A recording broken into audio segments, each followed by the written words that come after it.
When I was 10, my father suddenly passed away. But the lawyer asked if I wanted to go with my biological mother or take the 200 million my father left behind. In my past life, I cried and begged to stay with my mother. As a result, she took my father's pension and immediately turned around and married old Wang from next door. Oh, wait! No, it was Uncle Zhao! I became a burden in their eyes. Eventually, I was worked to death on a construction site. I was only 28 when I died. Looking back at that tragicomic life, I was truly such an idiot. And now, the crossroads of destiny have appeared once again. The woman in front of me is crying her eyes out. Old Ning, how could you just leave me behind? How are my son and I supposed to live now? She cried so hard it sounded like her lungs were tearing apart. Her whole body was as limp as mud. If someone hadn't been holding her up, she would have collapsed to the ground long ago. In my past life, I was completely fooled by this act of hers. I actually thought she was heartbroken to the point of wanting to die. I actually thought she couldn't live without me. So, I rushed over and hugged her legs, crying and demanding to stay by her side, no matter what. And the result? She took the pension my father traded his life for, and less than 3 months later, she happily got remarried. She married that guy, Zhao Qiang, the one she kept saying would take care of us. My father's ashes weren't even cold yet, and that man had already moved into our house. He took over the bed my father used to sleep on. As for me, I became an eyesore, a useless extra. I became a burden that shouldn't even exist in their eyes. Zhao Qiang had a son, 2 years older than me, who treated me like a thorn in his side. Li Lan, wanting to suck up to her stepson, would beat and curse at me without mercy every time she saw me. The money my father left behind became the fund for their whole family to live a life of luxury. It became the money my stepbrother used to pick up girls and show off his wealth. Meanwhile, I didn't even have money for tuition and had to collect scrap just to pay for it. But before I even finished high school, I was kicked out to work as a laborer, under the excuse that boys need to be independent early. I carried bricks on construction sites for 10 whole years. In the end, I collapsed from sheer exhaustion, falling into a pile of scorching hot steel rebar, and never woke up again. But now, I've returned. Li Lan hugged me and said, "Zhao Yi, don't be afraid. Mom will take good care of you from now on." She held me tight, smearing her tears and snot all over my face. But deep in her eyes, she was hiding something else, hiding an impatience and greed. That was hard to detect. Seeing this scene, I no longer felt the heartbreak I did in my past life. I just quietly and coldly watched her put on her little show. At this moment, my father's best friend walked over. He was also my father's representative lawyer, Lawyer Zhou. Lawyer Zhou sighed and patted my shoulder, then pulled a document out of his briefcase. Lawyer Zhou said, "Li Lan, Xiao Yi, this is the will old Ning left behind before he passed." Lawyer Zhou's voice was incredibly heavy. Old Ning considered every possible scenario. He has an estate of 200 million, which has been notarized. Currently, there are 2 options. First, Xiao Yi goes with you. This money will be used as a living allowance and child support, managed by you on his behalf until Xiao Yi comes of age. Hearing this, Li Lan's breathing instantly quickened. A terrifying gleam flashed in her eyes. She stared intently at the will. Option 2, if Ning Yi chooses not to go with you, this money will be transferred into a trust fund, overseen by me on his behalf. Ning Yi will have full decision-making power, and you, Li Lan, will receive absolutely nothing. The air seemed to freeze for a moment. All eyes turned toward us, turning toward the 10-year-old me. Li Lan's body stiffened. She glared at Uncle Zhou in sheer disbelief, as if asking, "How could you offer an option like that?" But right after, she immediately switched to a look of utter agony, pulling me tightly into her arms. Li Lan wailed, "Lawyer Zhou, how could you say such a thing? How could I ever abandon my own son? Ning Yi is my very life." As she wailed, she pinched my arm hard, whispering a vicious threat into my ear. "Ning Yi, if you dare say the wrong thing, I'll beat you to death. You are my son, and that money is mine." In my past life, I was terrified into trembling by these words. I was also moved by her words. "Mom can't live without you." But now, I only felt sick to my stomach. I could feel the hand pinching me, trembling, not out of heartbreak, but out of excitement and nervousness. 200 million. She had never seen that much money in her entire life. She was already fantasizing about the life she'd have after getting her hands on that money, fantasizing about her happy life with Zhao Qiang. Slowly, little by little, I pulled myself out of her suffocating embrace. Once I was free, I looked up, meeting Uncle Zhou's surprised gaze, and enunciated every word clearly. Uncle Joe, I choose option 2. I choose the 200 million. The entire morning hall instantly plunged into dead silence. It was so quiet you could hear a pin drop. Everyone seemed to have been put on pause, staring at me wide-eyed. The agonized expression on Leland's face instantly froze, then cracked apart piece by piece, finally twisting into ferocity and disbelief. Leland shrieked, "Ningyi, what did you just say?" Her voice was so piercing it felt like it would tear my eardrums. I calmly repeated myself. My voice wasn't loud, but it hit like a hammer driving in a nail. I said, "I don't want you. I want the money." Leland screamed, "Are you crazy? You unfilial brat. I am your biological mother." Leland completely lost control.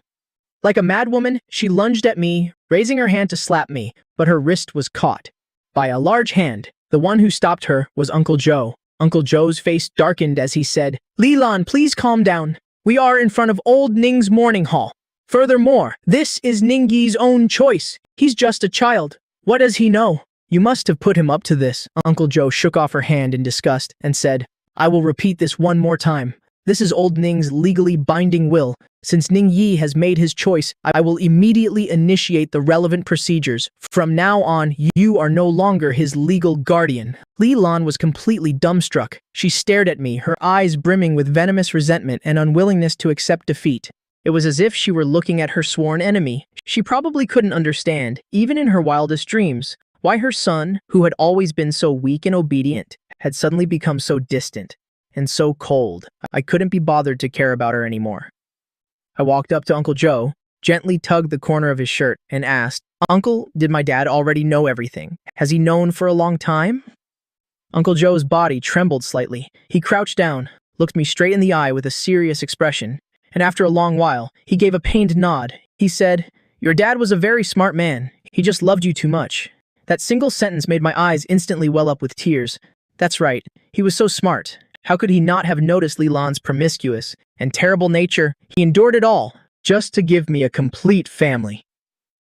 He suffered in silence without a single word of complaint until he discovered he had a terminal illness and didn't have much time left. Only then did he start paving this way out for me. In my past life, I was truly too stupid. I ruined my father's final act of love with my own hands. In this life, I absolutely will not make the same mistake again. I choose the 200 million. Eventually, Leland was dragged away by the relatives.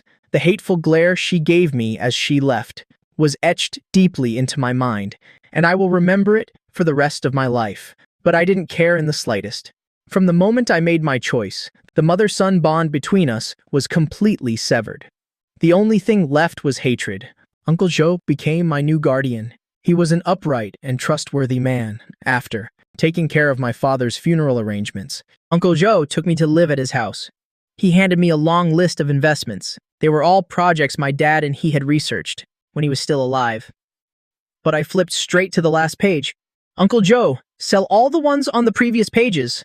Uncle Joe was completely shocked. He said, "Xiao Yi, these are all high-potential blue-chip stocks. Your dad personally handpicked them. They're incredibly stable." I shook my head and said, "Too slow." I pointed my finger at the list, tapping on a few unremarkable-looking names. "Put all the money into these companies." Uncle Joe frowned. His brows furrowed tightly as he asked, "Alibaba, what kind of companies are these? I've never even heard of them." "Xiao Yi, investing isn't a game." "Uncle Joe, do you trust my dad?" He was stunned for a moment. "Of course I do." I immediately nodded and said, "Then trust me this one time." Dad told me this in a dream. I could only use this flimsy excuse. But Uncle Joe looked into my eyes that were so calm, they didn't belong to a 10-year-old. As if possessed, he finally nodded. What he didn't know was that the names I had just pointed out would turn the world upside down in the next 15 years, becoming the most powerful business giants, and I would be the most mysterious shareholder behind them. After getting everything sorted out, I completely let myself go, setting a brand new life goal for myself: lie flat and enjoy life. That's right, just lie back and enjoy the ride. In my past life, I worked myself to the bone. In this life, I'm going to live as comfortably as possible. I asked Uncle Joe to find me a good private school, not to go there and study my ass off, but simply because the environment there was fantastic. The cafeteria food was seriously good. I started hitting the gym, not for any profound reason, just so I could have an 8-pack and sharp obliques later on, and look damn good in clothes. I started studying the 8 great culinary traditions of China, and even learned how to brew my own wine.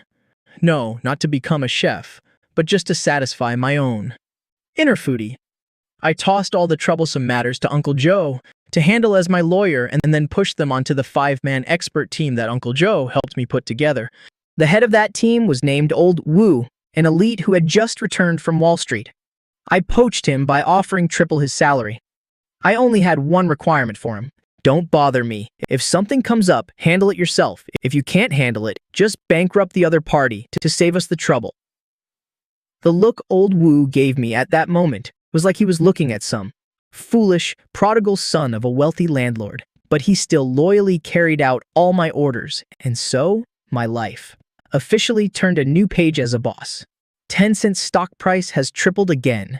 We've pocketed another 5 billion yuan. Oh, got it. Don't bother me while I'm researching this Buddha jumps over the wall recipe. Boss Ning, Alibaba is about to go public. The value of our original shares is expected to break the 100 billion mark. I know.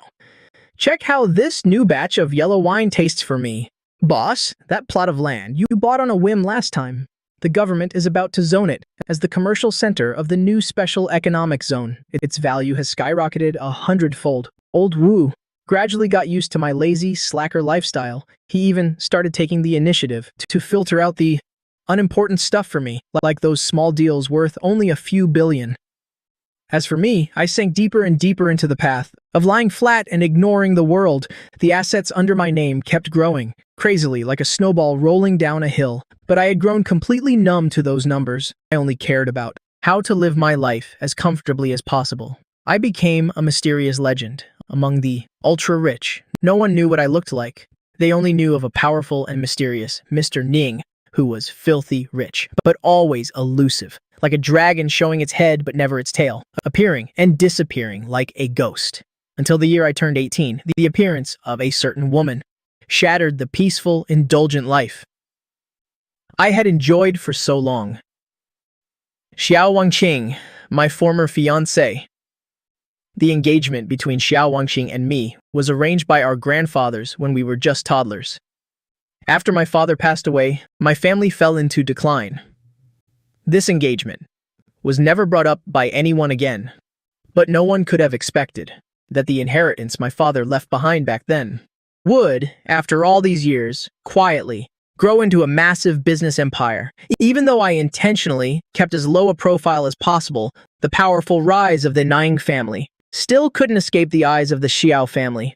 And so, on my 18th birthday, the old patriarch of the Xiao family brought his precious granddaughter and personally showed up at my door under the beautiful pretense of fulfilling the old engagement. The first time I saw Xiao Wangqing again was right in Uncle Joe's living room.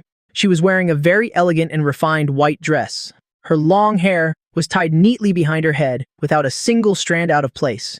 Her makeup was light but incredibly exquisite. She was definitely beautiful, but as cold as an iceberg. Her whole body radiated a chill that kept people at a distance. She was the typical strong, independent woman, rigorously groomed to become the heir of her family, rational, capable, and extremely composed. I heard that when she was only 20, she had already earned a prestigious dual doctorate. At 22, she officially took over the family business, using incredibly ruthless and decisive tactics that made even the old foxes in the business world wary of her. Her world consisted only of her career, profits, and numbers. Emotions were considered her most useless weakness. It's just in name, right? She sat across from me, legs crossed, her eyes scanning me up and down like a machine, carrying an undisguised scrutiny and judgment. At the time, I had just finished working out. I was wearing baggy sportswear, my hair still slightly damp with sweat. I gave a lazy reply, leaning back on the sofa and casually grabbing an apple to bite into. My attitude clearly displeased her. She furrowed her brows slightly. I heard you dropped out right after finishing high school. Yeah, studying is too tiring. So what are you doing now? Working out, cooking, brewing wine, and researching how to lie down more comfortably. I was telling the truth. The corners of Xiao Wangqing's lips curled into a mocking smirk. So, you're just a useless playboy with no real job. You could say that. I shrugged indifferently. She let out a cold laugh, her eyes filled with even more contempt. Ning Yi, let's be frank, this marriage is just a joke made by the older generation. It can't be taken seriously. My husband must be a strong man, someone who can stand as my equal, not some useless bum who only knows how to play around and enjoy himself. Is that so? I looked at her with amusement. Therefore, I want you to take the initiative and tell my grandfather to cancel this engagement. She spoke in a commanding tone. As compensation, I can give you a sum of money or arrange a cushy position for you in our company. I almost spat out the piece of apple in my mouth. Give me money? Arrange a position for me? Did she even know?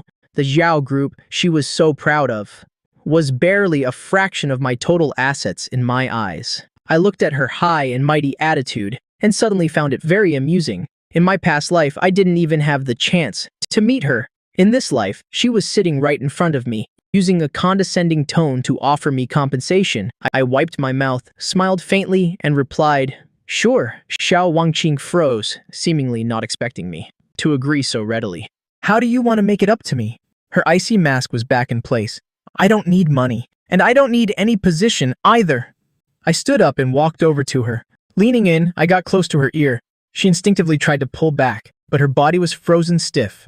I could smell the cold perfume on her skin. I lowered my voice, speaking just loud enough for the two of us to hear. "I want you to go tell my grandfather yourself that you're not good enough for me." Xiao Wangqing's pupils contracted sharply. I bet she'd never heard anything so arrogant in her entire life. She shoved me away and shot to her feet, her beautiful face flushed with anger. "Ning Yi, don't you dare push your luck!" "Push my luck? Push my luck?"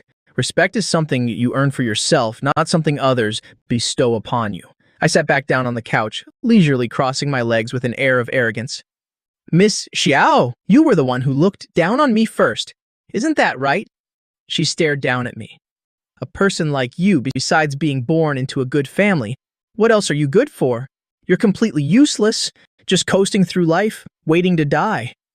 How is that any different from a parasite? The difference is, I like it this way." I shrugged nonchalantly. "I make my own decisions. Unlike some people who are like programmed machines, calculating the pros and cons of every single emotion." My words had clearly struck a nerve. Her face paled a few shades, and her hands clenched into tight fists. "People with different principles can't walk the same path. I will go and cancel this engagement. From now on, we'll stay out of each other's way." With that, she turned and left. Without a single glance back, that proud silhouette of hers, she was like a white swan, defeated but refusing to bow her head.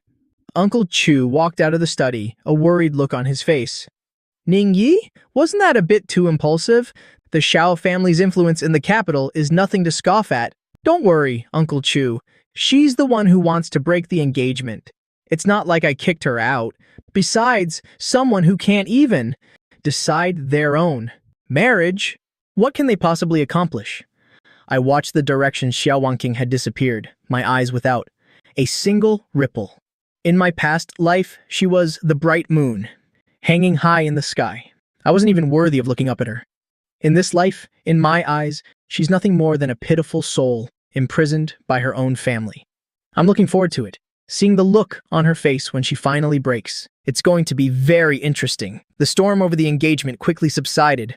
Xiao Wangqing was true to her word. Just a few days later, the Xiao family officially announced the cancellation of the engagement. I was finally left in peace to continue my life of leisure. Old Wu's calls still came in right on schedule, reporting to me every day. Let's see how many more small fortunes I've made. My personal assets had ballooned to a staggering figure, one that I couldn't even be bothered to calculate anymore.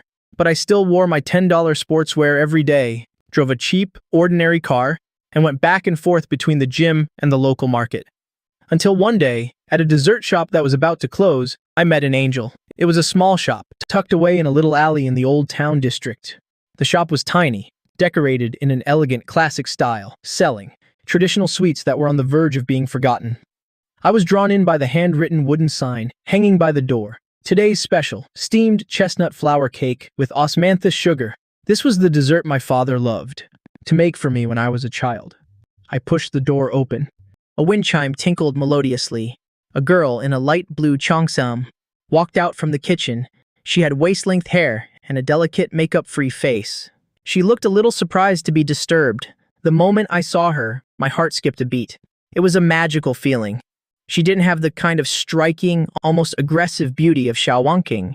Instead, she was like a clear, fresh stream, so clean and pure. Just one look at her brought a strange sense of peace to my heart. "Excuse me, do you still have any steamed chestnut flour cake with osmanthus sugar?" I asked, my voice, for some reason, a little hoarse. The girl seemed a bit dazed for a moment, then she broke into a gentle smile. It was like a spring breeze brushing across a lake, stirring the calm waters of my heart into gentle ripples. "Yes, we do. Please have a seat. I'll go get it for you right away." Her voice was so soothing, soft and sweet like cotton candy. I chose a seat by the window and sat down. Very quickly, she approached with a delicate plate of cakes and placed it in front of me.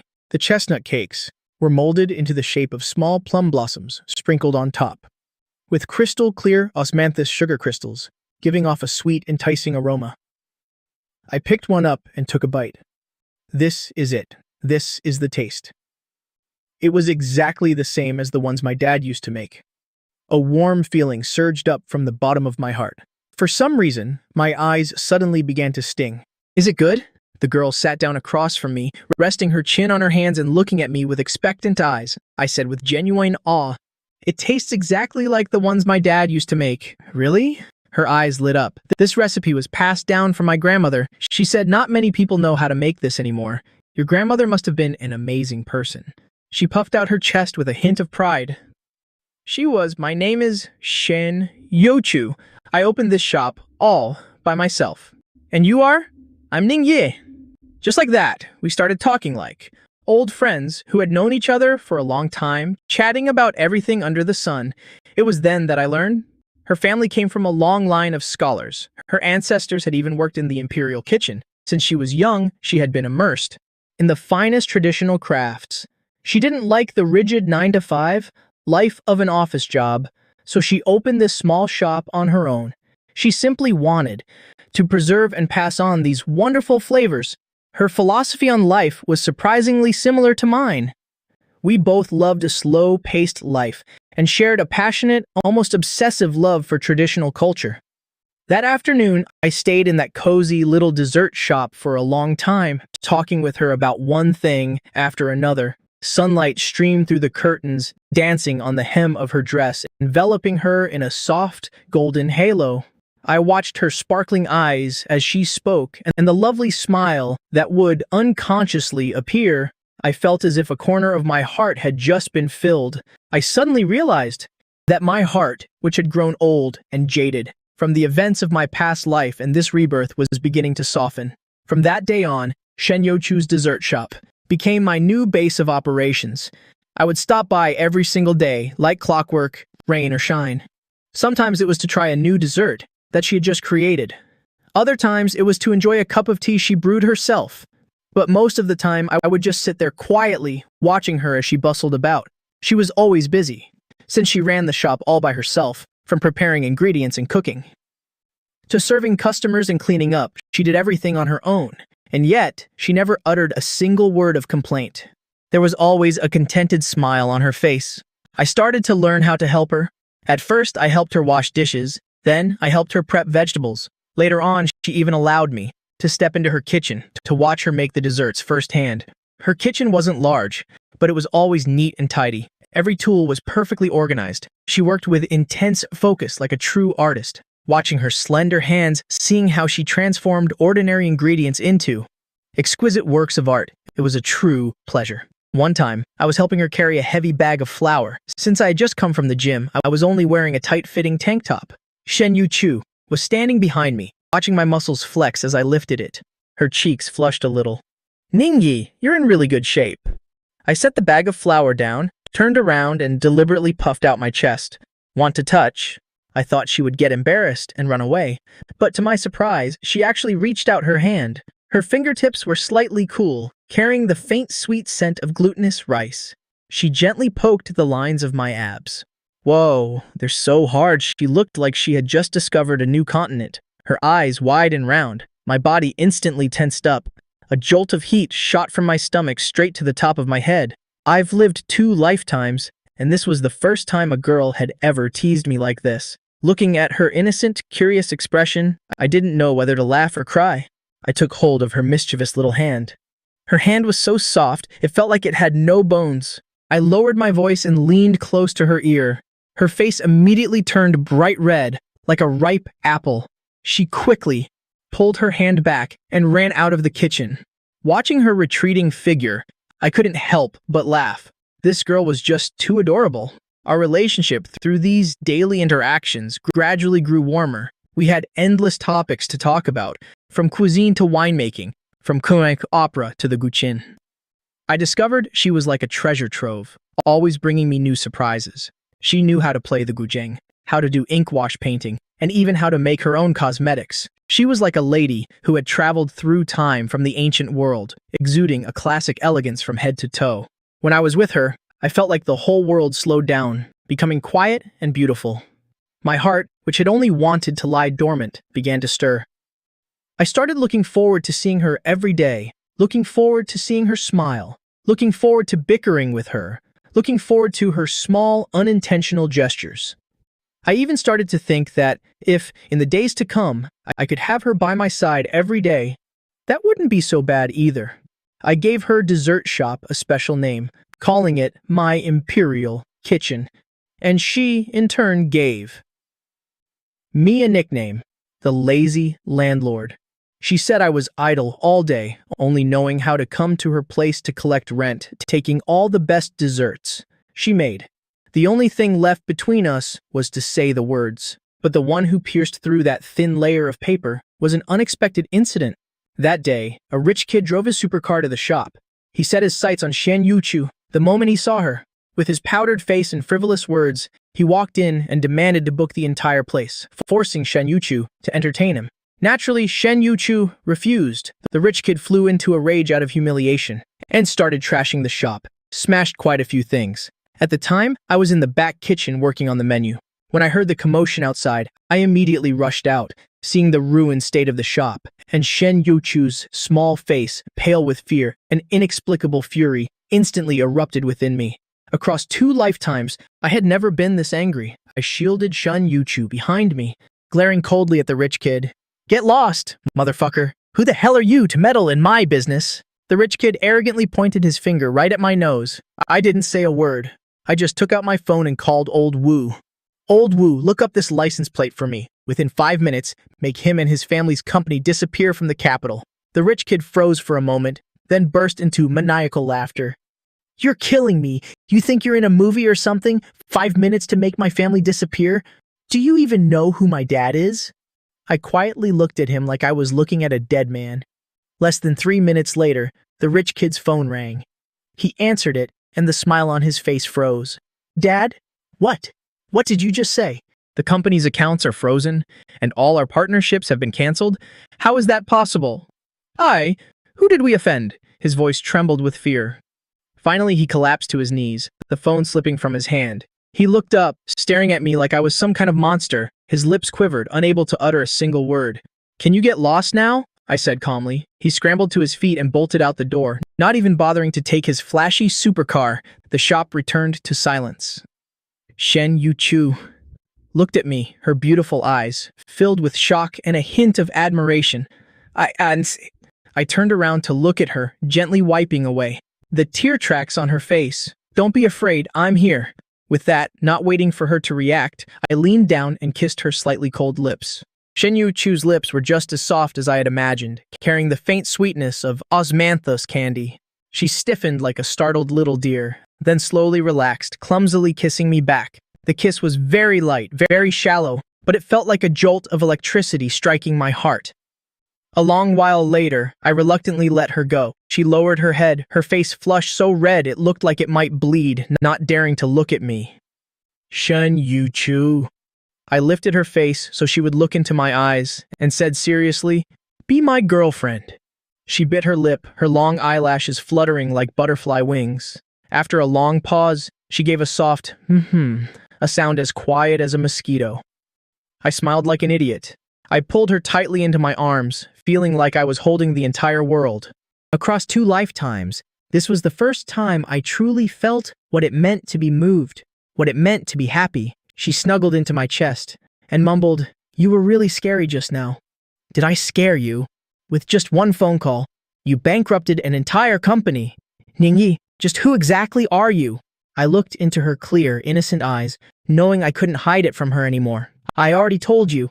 I'm just a big landlord who wants to lie back and enjoy life." I gently pinched her nose. "I just happen to have a bit more land than most." I cherry-picked a few things from my past to tell her. Of course, I kept the secret of my rebirth to myself. I just said my father left me a massive fortune, and using that money, I made a few investments and earned some pocket change. Shen Yuchu blinked. Pocket change? What kind of pocket change? Can make a company collapse in 5 minutes. Just a little extra milk money. I thought for a moment, then explained it in the simplest way possible. Well, it's like your dessert shop. I could buy tens of thousands of them. Shen Yuchu gasped. She counted on her fingers, calculating for a long time, then looked at me in absolute shock. "Are you a trillionaire?" I gave a slight nod. She suddenly went quiet. My heart started to race. I was afraid she would back away because of the massive wealth gap between us.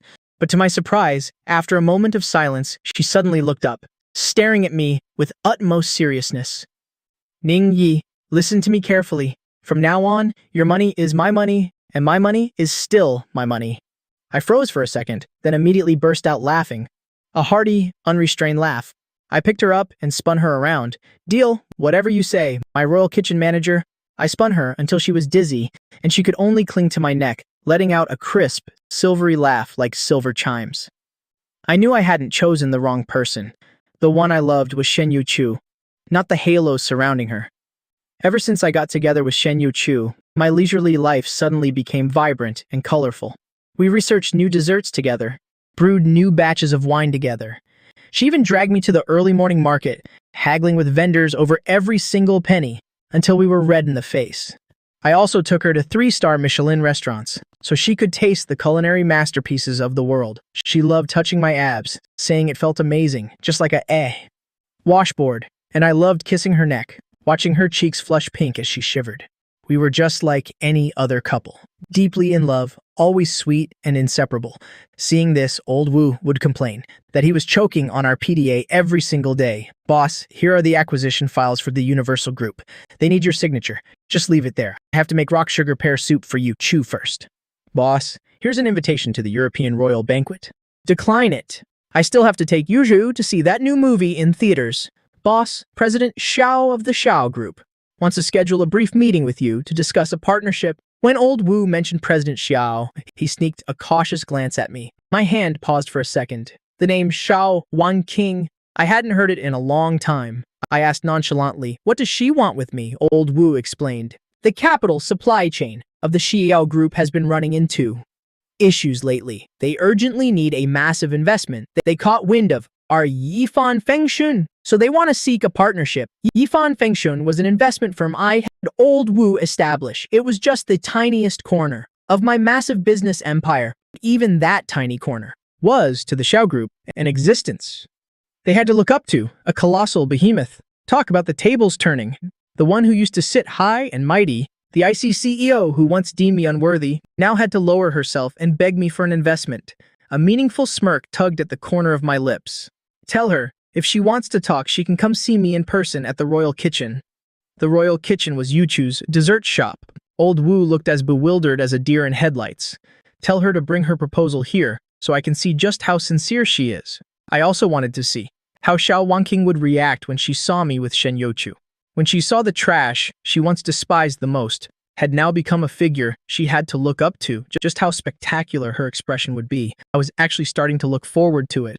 When Xiao Wanqing arrived, I was in the kitchen, making the crab roe. Xiao Longbao that Xin Yuchu loved the most. I was wearing a pristine white chef's uniform, an apron tied around my waist, my hands still covered in flour. Shen Yuchu was hugging my waist from behind like a little kitten, her chin resting on my shoulder. She was sneaking bites of the freshly steamed crab roe, while bossing me around, complaining that my pleats weren't pretty enough. "Do it again, the soup is spilling out, you silly girl." "This is acceptable enough." The manager approves. I let her mess around, occasionally turning my head to drop a light kiss on her cheek. The kitchen was filled with the aroma of food and the sweet atmosphere between us. Xiao Wangqing pushed the door open right at that moment. Today, she was wearing a black business suit, her hair impeccably styled without a single strand out of place. Her face showed clear signs of exhaustion and anxiety, but she was still trying hard to maintain her icy CEO persona. When she saw the scene before her, her entire body turned to stone. Even in her wildest dreams, she probably never imagined that the boss behind Yifan Fengshun, that mysterious, overwhelmingly powerful figure, would be the very trash she had once despised. What made it even more unbelievable for her was that this trash was currently wearing an apron, standing in the small kitchen of a dessert shop, personally cooking for a girl, and that girl was holding him in a way that screamed territorial dominance, hugging him so intimately. Xiao Wangqing's face instantly drained of color. In those eyes that were always so calm and rational, there was now nothing but shock, confusion, and a hint of wretchedness that she herself didn't even realize. "President Xiao, you're here." I acted as if I had just noticed her. I wiped my hands, took off my apron, and gave a nonchalant greeting. Shen Yuchu also poked her little head out from behind my back, curiously observing Xiao Wangqing. Then she asked me in a low voice, "Ning Yi, who is she? She looks so fierce. Just a beggar?" I smiled and pinched her nose. Shen Yuchu couldn't help but giggle. Xiao Wangqing's face turned pale, then green, then from green to red. It was truly a spectacular sight. She clenched her fists, her nails digging deep into her palms. She gritted her teeth, squeezing out every word. "Ning Yi, don't go too far." "Too far?" I raised an eyebrow. "President Xiao, if I remember correctly, you were the one who said we had nothing to do with each other. Now you're showing up at my door on your own accord. If you're not here to beg, then what are you here for?"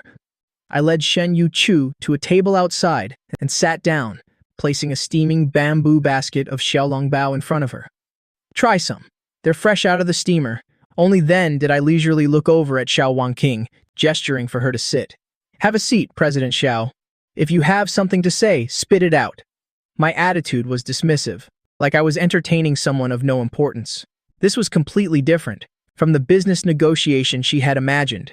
There was no tense standoff, no fierce battle of wits and words. There was only domination. A complete, naked domination. Xiao Wangqing took a deep breath. Forcing herself to calm down, she pulled out a chair and sat down opposite me. She took a thick stack of documents from her bag and pushed it in front of me. "Mr. Ning, this is the Xiao Group's development plan for the next 5 years, as well as our financing proposal. This time, I hope—" "Stop!" I raised a hand, cutting her off. "President Xiao, it seems you're mistaken about something. Right now, you are begging me. I am not begging you." I leaned back in my chair and said slowly, "I have no interest in your plan. I just want to ask you one question." I pointed at Shen Yuchu beside me, then pointed at myself. "Do you think we make a good couple?" Xiao Wangqing's body trembled violently. She looked at me, then looked beside me, where Shen Yuchu was eating her xiaolongbao, bite by bite, her face brimming with happiness. Her lips parted, but she couldn't utter a single word. The question, "good couple," was like a sharp knife, stabbing fiercely into her arrogant heart. The man before her was handsome, wealthy, and overwhelmingly powerful. Yet, he was more than willing to personally care for an ordinary girl.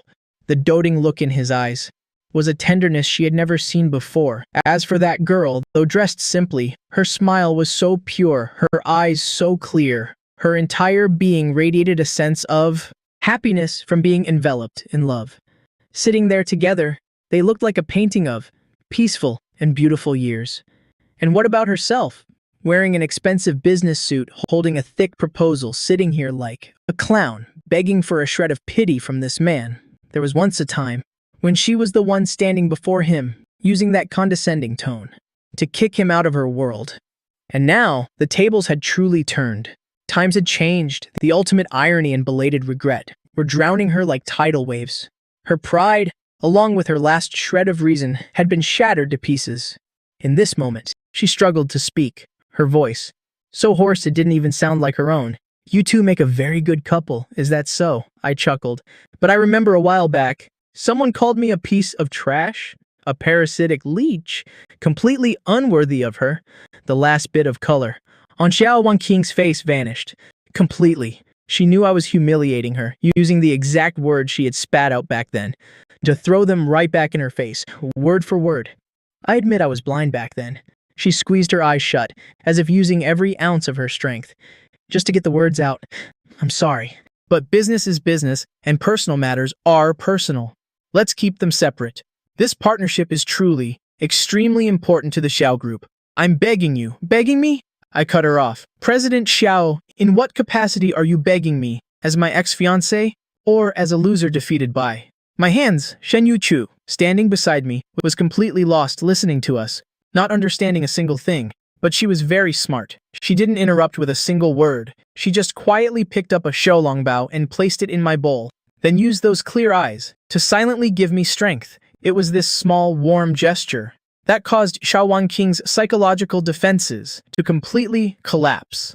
She saw the unspoken understanding between us, saw an intimacy that seemed carved into our very bones. It was something she could only dream of, but would never attain.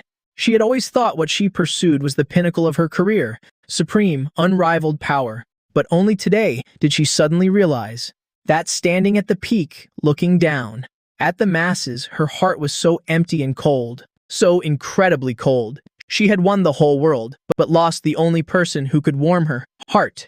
Ningyi. She spoke up again, her voice now choking with sobs. Please, I'm begging you, okay? She was crying. The Xiao Wanqing, who was always so high and mighty, always as cold as ice and snow, was actually crying. Tears rolled down her delicate cheeks. Tears streamed down her face, splattering onto the business plan she was once so proud of, blurring the white paper. I watched her in silence. I didn't feel a shred of satisfaction, just a strange sense of indifference. In my past life, perhaps these tears would have moved me, but that would never happen now. I picked up the business plan. Without even glancing at it, I tossed it straight into the nearby trash can. CEO Shio, I stood up looking down on her from a position of power. And by the way, I have no interest in acquiring a company on the verge of bankruptcy, especially when its owner is you. After saying my piece, I didn't spare her another glance. I took Shen Yuchu's hand, turned, and walked straight into the back of the kitchen. Behind me, I could hear the sound of sobbing, the unrestrained weeping of Xiao Wanqing. I knew that from this day forward, this woman's pride had been crushed by my own hands, and this was only the beginning. I no longer cared about the devastated Xiao Wanqing. What happened to her next was of no concern to me because someone even more repulsive had shown up at my door, Li Lan, my biological mother. I don't know where she heard it from, but she found out about Shen Yuchu's dessert shop and came to block the entrance. It had been 15 years, she had aged. She looked much more haggard, the once vibrant woman of years past now had deep crow's feet etched at the corners of her eyes. Her hair was also streaked with silver. She was wearing cheap, street-side clothes. Her face was a mask of greed and calculation. It was obvious at a glance that she and Zhao Qiang hadn't been living well these past years. In my previous life, they had squandered my father's money. Zhao Qiang even got into gambling. It didn't take long for them to blow through their fortune. This life, without my father's money, their lives were probably even more miserable. The moment she saw me, she rushed forward to embrace me. Just like 15 years ago, I sidestepped in disgust. Ningyi, my son, mother finally found you. She started her usual dramatic, tearful performance. If you have something to say it, I replied coldly. If not, get lost. Ningyi, how can you talk to your mother like that? I know you still resent me, but I had my own difficulties back then. Your Uncle Zhao and I have had a very hard life all these years. He was cheated in business, and now we're drowning in debt. We don't even have enough to eat. Ningyi, you're successful now. You can't just abandon your mother. Wiping her tears, she started spinning her sob story. Then, she made a move to drop to her knees. I frowned. Shen Yuchu stepped out of the shop and saw the scene. She looked a little flustered. Yuchu? This is just an outsider. I pulled Shen Yuchu behind me, shielding her. I didn't want her to be tainted by this filthy scene. Li Lan shrieked, pointing a finger at Shen Yuchu. What do you mean, an outsider? I'm his biological mother. And who are you? You little vixen, trying to seduce my son? Are you trying to be a gold digger? Shen Yuchu's face went pale. My expression hardened completely. I enunciated every word, my voice bone-chilling. I'll say this one last time. Get lost. Now, I don't care, Ningyi. You have to give me money today. 1 million? No, 10 million. If you don't, I'll make a scene right here and I won't leave. I'll even sue you. Sue you for abandoning your own mother. Leland started her usual tantrum. She thought I was still a pushover, someone she could mold however she pleased. She thought I'd care about my reputation, that I'd worry about what other people think. She was dead wrong. Looking at her ugly face, I suddenly burst out laughing. Fine, I said. You want to sue me, don't you? I'll give you the chance. I took out my phone and once again called Old Wu. Old Wu, help me contact a team of the 5 best lawyers in the capital. Also, get in touch with a few of the biggest media outlets. I want to hold a press conference. The main topic will be me and this biological mother of mine. It's time to settle the score for all the debts from the past years. Li Lan was stunned. She never expected that not only would I not be threatened, but I'd actually want to blow this whole thing wide open. You dare? She blustered, but she was clearly panicking inside. Just watch me. I put my phone away and let out a cold laugh. Li Lan, you must have forgotten what choice I made 15 years ago. If I could abandon you for money 15 years ago, then 15 years later, I can just as easily have you utterly ruined in exchange for some peace and quiet. You love to act, don't you? I'll build you an even bigger stage, so you can act to your heart's content. I looked at her as if she were already dead. My gaze made Leland's skin crawl. Finally, she realized that the son standing before her was no longer under her control. He was a monster even colder and more heartless than she was. She pointed at me, stammering, unable to form a single word. In the end, unable to bear the immense pressure, she scurried away. The world was finally quiet again. Shen Yuchu anxiously took my hand. Is she really your mother? She was. I took her hand in mine and brought it to my lips for a gentle kiss. But not anymore. From now on, you're the only family I have. Shen Yuchu looked at me, her eyes welling up with tears of sympathy. Without asking any more questions, she stood on her toes and gave me a warm hug. Don't be afraid. You have me now. I held her tightly, feeling the lingering, dark shadows from my past life being slowly dispelled by her light. That's right, I still have her, and that's more than enough. I thought that after being scared off, Lilan would finally give up. But I had underestimated her shamelessness. A few days later, social media was suddenly flooded with countless slanderous posts about me. Mysterious tycoon Ningyi, a modern-day scoundrel, heartlessly abandons his hardworking mother to marry into a wealthy family. Shocking secret behind a billionaire's rise to power, built on the blood of his own family. Tearful mother exposes all. My son has been bewitched by that vixen. One tear-jerking article after another painted me as an ungrateful, greedy, and disloyal man, someone who bit the hand that fed him, blinded by a woman's beauty. She, on the other hand, became a pitiful mother, who had endured countless hardships only to be abandoned by her son. Naturally, Shen Yuchu was cast as the other woman, the homewrecker who destroyed our mother-son relationship. There were even a few photos secretly taken of me and Shen Yuchu eating at a small, roadside stall. Instantly, public opinion exploded. Countless netizens, not knowing the truth, were led by the nose by those articles. They launched an all-out assault on me, savaging me on social media. My name, for the first time, shot to the top of the search rankings. In this inglorious fashion, some overzealous netizens even found the address of Shen Yuchu's dessert shop. They splashed paint and threw trash all over the storefront, cursing her out as a shameless homewrecker. Shen Yuchu was scared out of her wits. For several days, she didn't dare to open the shop. She curled up in my arms, so hurt that tears streamed down her face. I held her, my heart aching for her. Ningyi, I didn't do it. I'm not a vixen. I know you're not that kind of person. Don't be afraid. I'll take care of everything. The killing intent in my eyes was thicker than ever before. Li Lan, Zhao Qiang, you have truly crossed my line. Originally, I was just going to let you fend for yourselves, but you just had to go and touch the one person I cherish most. In that case, don't blame me for being ruthless. I had Old Wu investigate. It didn't take long to get the results. Behind all of this, it was, as expected, a dirty trick orchestrated by Li Lan and Zhao Qiang. They hired a third-rate media company, paid for an online army to manipulate public opinion, and staged this whole drama themselves. What surprised me most was that, behind the scenes, I could see the faint shadow of Xiao Wangqing. Although she didn't get directly involved, the public relations firm under her command played a role in adding fuel to the fire in this media war, contributing significantly to making things worse. Bravo. Truly a perfect performance. On one side, my shameless biological mother.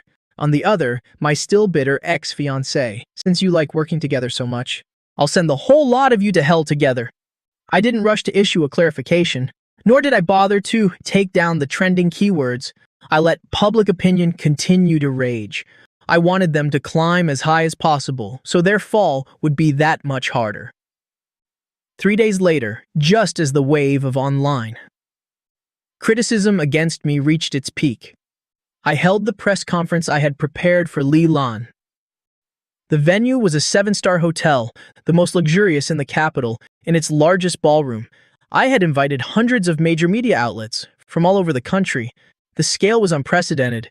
Li Lan was also invited to the scene. She probably thought I was going to back down, that I was going to pay her hush money to make it all go away. A triumphant look was written all over her face. Xiao Wangqing was also present. She sat in a hidden corner, unnoticed by anyone. Wanting to see how I would end this drama, I was dressed in an elegant, custom-tailored suit. Holding Shen Yuchu's hand, I walked up to the podium. Yuchu was a little nervous. Her palm was damp with sweat. I gave her a reassuring smile. Camera flashes went off like crazy. I cleared my throat. Facing the countless cameras and microphones before me, I began to speak. Hello everyone, I am Nang Yi. I've invited you all here today because I want to tell you a story about a choice. I recounted the story of what happened when I was 10 years old in meticulous detail, leaving nothing out. From my father's will to Li Lan's threats, and finally, to my own choice. I told the story in a completely calm tone, without a ripple of emotion, as if I were narrating someone else's life. But the entire hall fell into a deathly silence. All the reporters were stunned. They probably never expected the truth behind it all to be such a shocking plot twist. Li Lan's face instantly turned white as a sheet. She tried to rush forward and deny everything, but she was held back by the security guards I'd stationed. Of course, I have proof to back up my words. I snapped my fingers. A large screen behind me lit up. An audio recording began to play. It was from the memorial hall, 15 years ago. The conversation where Li Lan had whispered her threat to me. Ning Yi, if you dare say the wrong thing, I'll beat you to death. You're my son, and your money is my money. The audio was crystal clear. I had Uncle Joe extract it from the voice recorder. He always carried with him back then. When my father was alive, he was naturally paranoid. So just in case, Uncle Joe recorded that entire conversation. I didn't expect it to be so useful today. As soon as the recording played, the whole hall went into an uproar. The flashing lights of the reporters' cameras were all aimed straight at Li Lan's pale face. Li Lan screamed frantically. This is fake. It's edited, I sneered. Fake, you say? Then, is this fake too? The big screen transitioned and started playing a video. It was less than a month after my father passed away. Li Lan and Zhao Qiang were at a high-end restaurant, raising their glasses in celebration. I told you, that kid is a total idiot. He was definitely going to choose you. I gave birth to him. Of course I know him best. Once we get our hands on that 200 million, we're going on a trip around the world to our bright future. Clink. In the video, their bright smiles were an absolute eyesore. This video. Right here, I had old Wu use some special methods to recover it from the security cameras of that restaurant. With the evidence laid bare, Li Lan couldn't deny it anymore. She collapsed to the ground like a puddle of mud. I'm not done yet, I said coldly. New evidence continued to appear on the big screen. Zhao Qiang's gambling debts, EOUs, and records of them selling off my father's belongings. There was even evidence of how they abused me as a child. Testimonies from neighbors, one incident after another, each more horrifying than the last. The image of a gentle, long-suffering mother in the face of the undeniable truth had become a complete joke. The entire press conference had turned into a public trial for Li Lan and Zhao Qiang, and as for me, from beginning to end, I was just a calm observer. Finally, the large screen stopped on a document, a declaration of severing mother-son ties. I picked up the microphone. I hereby officially declare, my voice echoed throughout the hall, that from this day forward, I am severing all ties with Ms. Li Lan. From now on, in life, old age, sickness and death, weddings and funerals, we will go our separate ways. Furthermore, I paused, my gaze sweeping towards Xiao Wangqing, who was standing in the corner, regarding the malicious rumors spread to slander me and my fiancée, Miss Shen Yusu. For all individuals and entities involved, my legal team will pursue legal action to the fullest extent. That includes the public relations firm under the Xiao Corporation. Xiao Wangqing flinched. She looked up and met my icy gaze. The color drained from her face. She knew I was declaring war on her, and she knew she had lost, utterly and miserably. The press conference and the whole affair dominated the front pages of every newspaper. That very night, public opinion shifted in an instant. A barrage of related keywords bombarded the search rankings. Li Lan and Jiao Qiang were now like rats in the street. Everywhere they went, they were cursed at and chased away. They not only had to face harsh moral condemnation, but also the full punishment of the law. Fraud, child abuse, and fabricating evidence, it was more than enough to have them rot in prison. The Xiao Corporation was also dragged down. Its stock price plummeted by 30% overnight. It was on the brink of bankruptcy. Xiao Wangqing was in a panic, running around frantically, begging for help everywhere. But everywhere she went, she was met with rejection. No one was foolish enough to cross me at a time like this. She finally got a taste of what it feels like to be abandoned by family and betrayed by friends, trapped with enemies on all sides and no way out. A few days later, I received a call from someone unexpected. It was Xiao Wangqing. Her voice no longer held its usual cold arrogance. Instead, it was filled with exhaustion and a hoarse rasp. I lost. That was the first thing she said. I'm calling you, not to beg for your forgiveness. I just want to ask you one question. Go on. If I hadn't broken off the engagement back then, what would you have? I cut her off sharply. Xiao Wangqing, you never truly entered my world. And you never could have, because you never understood me, not even for a moment. What you saw was only what you deluded yourself into seeing. The strong man you admired was just a fantasy you created. As for me, from the very beginning, I just wanted to be an ordinary man, cooking for the woman I love. The other end of the line fell into a long silence. In the end, there was only a faint sound, like a heart shattering. I understand, she hung up. I knew that this woman would never bother me again. Perhaps she would find her own way to rebuild her business empire. But in her world, there would always be a piece missing, a crucial piece called happiness. As for me, I had already found my own happiness long ago. I turned off my phone and walked into the kitchen. Shen Yusu was tying on the teddy bear apron that I had bought for her. She was humming a tune while clumsily learning how to wrap dumplings. Flour was smudged all over her face. When she saw me come in, she broke into a radiant smile. Hey, my great landlord, come and give me a hand. Come on, my personal royal chef. Your queen is craving 3 delicacies dumplings today. The morning sunlight streamed through the window, flooding the room and illuminating her adorable face. The scene was so warm and beautiful. I walked over quietly and hugged her from behind, placing a kiss on her cute little nose, which was still dusted with flour. As you command, Your Majesty, my queen. Wealth, power, or revenge. At this moment, none of it mattered anymore. I just wanted to hold this girl in front of me tightly, cook for her for the rest of my life, and watch her smile forever. Reborn into this life, I used 200 million to sever all the grievances and entanglements of the past, but I never expected that what I'd win in the end was the entire world. A world made whole because of you. That's the end of the video. If you enjoyed it, please leave a like and a comment.